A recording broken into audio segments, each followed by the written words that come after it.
We are using the diagram to explain short-run equilibrium of the industry.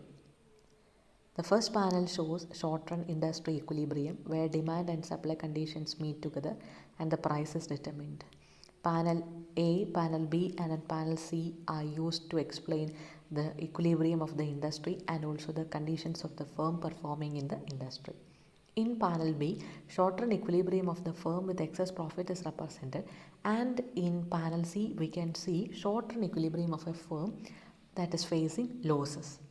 Those firms that are having profits can use its excess capacity and produce more in the long run.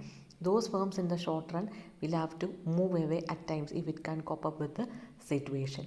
So here in the panel B, the cost is comparatively low, and in panel C, the cost is very high. That is why it is having to face losses. So the industry is in equilibrium at price P, at which the quantity demanded and supplied is Q bar. However, this will be a short-run equilibrium. If at the prevailing price firms are making excess profit, so that will be like panel B. And if it is losses, it looks like panel C.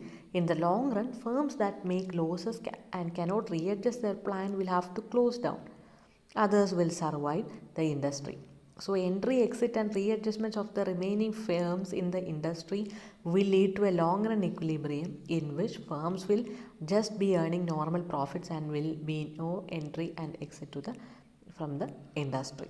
So they can follow whatever they want